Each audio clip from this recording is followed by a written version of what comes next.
ভারতে বাংলাদেশি নাগরিক সন্দেহে এক দলিত পরিযায়ী শ্রমিককে পিটিয়ে হত্যা করা হয়েছে, জানিয়েছে টাইমস অব ইন্ডিয়া। কেরালার পালাক্কাড জেলায় এ ঘটনা ঘটেছে। নিহত ওই শ্রমিকের বাড়ি ছত্তিশগড়ে। ঘটনার পর এলাকায় আতঙ্ক ছড়িয়ে পড়েছে। পরিযায়ী শ্রমিকদের মধ্যে উদ্বেগ তৈরি হয়েছে। নিহত ব্যক্তির নাম রামনারায়ণ বাঘেল, বয়স 31 বছর। তিনি ছত্তিশগড়ের শক্তি জেলার কারহি গ্রামের বাসিন্দা। কাজের খোঁজে তিনি গত 13 ডিসেম্বর পালাক্কাডে যান। সেখানে একটি নির্মাণস্থলে দিনমজুর হিসেবে কাজ করতেন। তার এক আত্মীয় কিষান বাঘেল জানিয়েছেন, একই গ্রামের দূর সম্পর্কের আত্মীয় শশীকান্ত বাঘেলের অনুরোধে রামনারায়ণ কেরালায় যান। কিষান বলেন, রামনারায়ণ খুব গরিব ছিল। তার স্ত্রী ললিতা আর 2 ছেলে রয়েছে। ছেলেদের বয়স 8 আর 9 বছরের মতো। স্থানীয় কিছু সূত্রের দাবি, এলাকায় চুরির একটি ঘটনার পর রামনারায়ণকে চোর মনে করা হয়। এরপর একদল মানুষ লাঠি দিয়ে তাকে মারধর করে। এতে তার মৃত্যু হয়।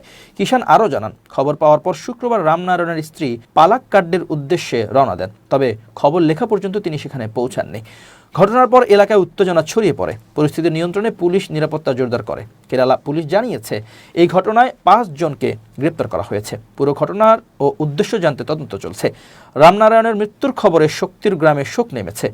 পুলিশ জানায়, ময়নাতদন্ত সহ সব আইনি প্রক্রিয়া শেষে মরদেহ তার গ্রামের বাড়িতে পাঠানো হবে। পুলিশ আধার কার্ড দেখে রামনারায়ণের পরিচয় নিশ্চিত করে। এরপর শক্তি থানাকে বিষয়টি জানানো হয়।